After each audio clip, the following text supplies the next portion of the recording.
नमस्कार दोस्तों, स्वागत है आप सभी का आपके अपने YouTube channel study for GK में। आज का ये वीडियो MPPSC 2024 यानी 28 अप्रैल को टारगेटेड वीडियो है साथियों। मैंने इसके पिछले वीडियो में आपको बताया था कि कंटेंट कहाँ से लाएं, कौन कौन से स्रोत थे आपके कंटेंट के, वो सारी चीज़ें उस वीडियो में मैंने क्लियर किया था। अगर अभी तक आपने नहीं देखा तो उस वीडियो को आप जरूर देखिएगा। और आज यह वीडियो मैं आपको बनाने वाला हूँ इस चीज़ को लेकर, स्ट्रेटजी को लेकर से। तो आप इस वीडियो को लास्ट तक जरूर रहिए। अगर आप भी MPPSC प्री 2024 क्लियर करना चाहते हैं तो इस वीडियो को जरूर फॉलो कीजिएगा, क्योंकि इस वीडियो में आपको स्ट्रेटजी बताने वाला हूँ। लगभग इस आज से मैं काउंट करूँ तो आज से लगभग 42 डेज बचे हुए हैं साथियों एग्जाम कंडक्ट होने में। तो इन 42 डेज की जो रणनीति है वो क्या होने वाली है, इस 5 मिनट में आपको बताने वाला हूँ। तो आप वीडियो के लास्ट तक जरूर रहिएगा साथियों। देखिए, सबसे पहले मैं आपको बता दूं कि टोटल जो डेज हैं वो कितने बचे हुए हैं। सबसे पहले मैं आपको बता दूं कि दोस्तों मार्च जो है साथियों पूरा निकल चुका है। लगभग 15 दिन बचे हुए हैं मार्च के। तो शेष देखिएगा 15 दिन हैं। इसके अलावा जो अप्रैल है, 28 अप्रैल को एग्जाम है साथियों। तो अप्रैल में अगर देखेंगे तो 27 डेज आपके टोटल हो रहे हैं साथियों। अगर हम इन दोनों मंथ को टोटल करेंगे डेज को, तो इसमें देखेंगे आपके 42 डेज टोटल है साथियों। लेकिन आपको भी पता है कि एक फेस्टिवल आ रहा है, होली इंडियन फेस्टिवल है और ये काफ़ी महत्वपूर्ण त्यौहार है। और अभी जितने भी एस्पायरेंट हैं जो इंदौर में रह रहे हैं MPPSC के, वो इंदौर से घर जाएंगे। लगभग 3 से 4 दिन लगेगा, है ना। तो उनको मैं बताना चाहता हूँ कि लगभग अगर आप होली एंजॉय करेंगे तो लगभग 2 से 3 दिन, ऐसा नहीं कि 3 से 4 दिन आपको एंजॉय करना है। 2 से 3 दिन आप एंजॉय करिए, लेकिन इसके साथ साथ आपको स्टडी छोड़ना नहीं है, अध्ययन करते ही रहना है। 2 से 3 घंटे आपको पढ़ना ही पढ़ना है ना। या फिर नाइट में पढ़ें या फिर आप डे में निकाल लें टाइम, तो इसके साथ आपको पढ़ना ही है। मैं 3 से 4 दिन लेकर चलता हूँ, जिसमें आपको 40 के नीचे डेज काउंट हो जाएंगे आपकी। क्लियर है। तो यहाँ से आपको याद रखना है कि आपके 42 डेज हैं। अब स्ट्रेटजी क्या रहेगी वो देखिएगा साथियों। देखिए, मैंने सिलेबस को MPPSC जो प्री का सिलेबस है GS का पार्ट, उसको मैंने 2 टाइप में डिवाइड किया है। 2 टाइप, जैसे कि आपको 5 यूनिट आपने सिलेबस देखा होगा। 5 यूनिट जो है आप एक बुक से कवर कर सकते हैं, जैसे कि आपकी परीक्षा धाम है या फिर पुड़िका है। मैं बता दूं पहले 5 यूनिट के बारे में। देखिए, पहले नंबर में बता रहा हूं आपको 10 यूनिट। 10 यूनिट में जनजातियां हैं, ज़्यादा लोड लेने की जरूरत नहीं है। मैंने कंटेंट पिछले वीडियो में बता दिया है। जनजातियां आप पहले भी पढ़ चुके हैं साथियों। तो जनजातियों के लिए ज़्यादा लोड लेने की जरूरत नहीं है। MCQ जरूर लगाना है। जनजातियों के लिए आप कौन सी बुक पढ़ सकते हैं, पुड़िकर है, परीक्षा धाम है।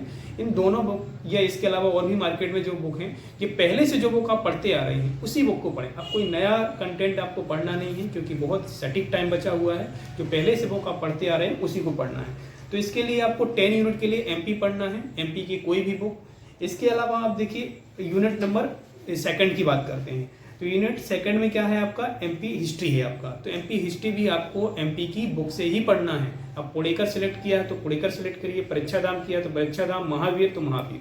क्लियर है। तो ये 2 यूनिट आपकी कवर हो जाएंगी। इसके अलावा बात करते हैं MP के भूगोल की। तो MP के भूगोल को भी आपको इन्हीं बुक से पढ़ना है, या फिर एक सिलेक्ट कीजिए जो भूगोल की आपने MP के लिए जो परीक्षा धाम किया है उसको पढ़िए, या पुड़ेकर। इसके अलावा MP पॉलिटी और प्लस आयोग, 5 यूनिट की बात कर रहा हूँ साथियों। 5 यूनिट में आपको MP पॉलिटी और प्लस आयोग पढ़ना है। जो आपके जो पहले आयोग पढ़ते आ रहे हैं उन आयोगों को एक बार जरूर रिवाइज कीजिएगा, क्योंकि पहले विशेष रूप से 10 यूनिट में आयोग हुआ करते थे। इस बार भी आयोग से प्रश्न बनेगा जरूर, तो आयोग को छोड़ना नहीं है आपको। क्लियर है।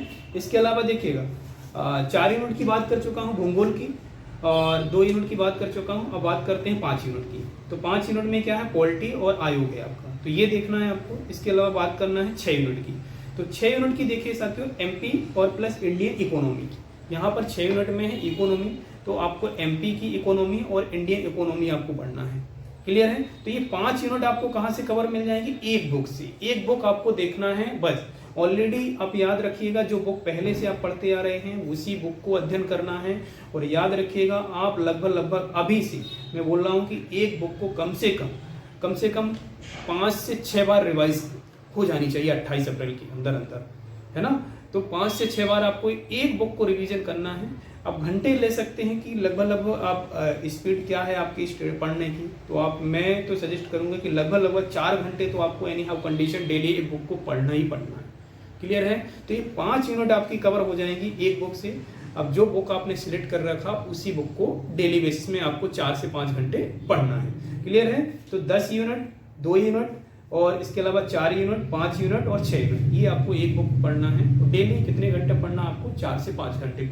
नेक्स्ट देखिएगा, वहीं हम बात करते हैं साथियों। देखिएगा, ये डेली प्रोसेस बताया हूं मैंने आपको 4 से 5 घंटे पढ़ने के लिए, है ना। कोई भी एक बुक सिलेक्ट कर लीजिए जो पहले से आप पढ़ते आ रहे हैं, न्यू बुक लेना नहीं है अभी आपको।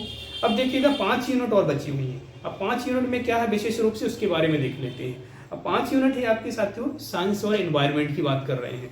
इसमें साइंस और एनवायरनमेंट देखिएगा, साइंस और एनवायरनमेंट आपको पढ़ना ही पढ़ना है। जैसे आप सिलेबस देख सकते हैं, सिलेबस में आपको 5 यूनिट 7 यूनिट के बारे में है। तो 7 यूनिट में क्या है आपका साइंस और एनवायरनमेंट पढ़ना है आपको।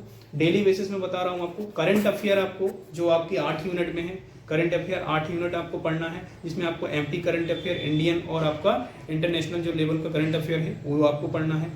हिस्ट्री आपको पढ़नी ही है ना। इसके अलावा जियोग्राफी और आईसीटी, ये आपके 5 यूनिट कवर हो जाएंगे। तो 5 यूनिट के लिए अलग अलग बुकें हैं साथियों, इसके लिए कोई अलग एक सिंगल बुक नहीं पढ़ना पड़ेगा आपको। साइंस और एनवायरनमेंट की मैं पहले बता चुका हूँ, इसके पहले वाले वीडियो में देखिएगा कौन कौन सी बुक पढ़ना है आपको।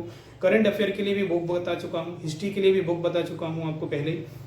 जियोग्राफी कहाँ से कवर करें ये भी मैं पहले बता चुका हूँ। आईसीटी के लिए जो कंटेंट है वो भी बता चुका हूँ। इसको भी साथियों याद रखिएगा, 4 से 5 घंटे पढ़ना ही पढ़ना है। या ये देख लीजिए 3 से 4 घंटे, 3 से 4 घंटे और 3 से 4 घंटे एक एवरेज रेशियो लेके चलते हैं। मतलब डेली अगर एक एवरेज देखा जाए तो लगभग 7 से 8 घंटे आपको स्ट्रेटजी बनाकर अध्ययन करना होगा।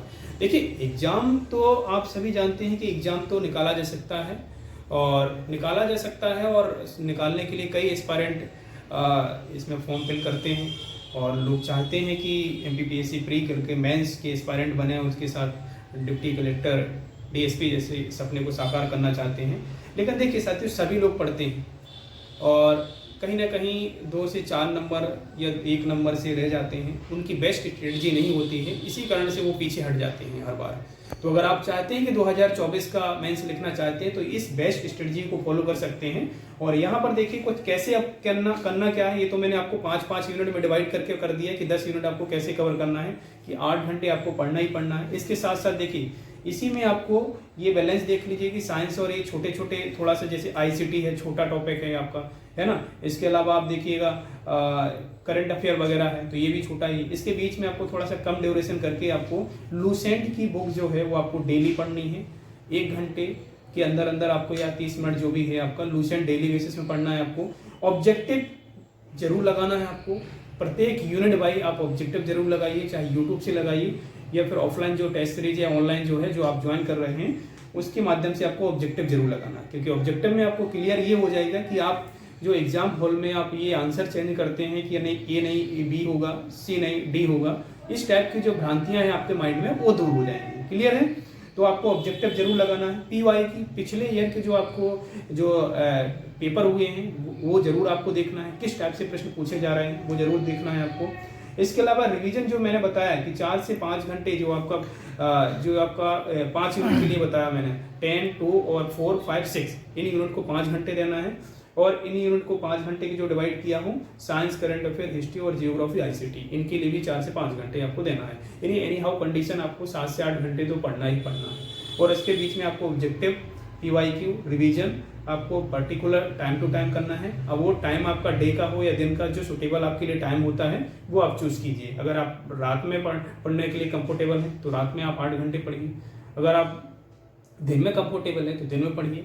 पढ़ना है एनी हाउ कंडीशन। क्लियर है।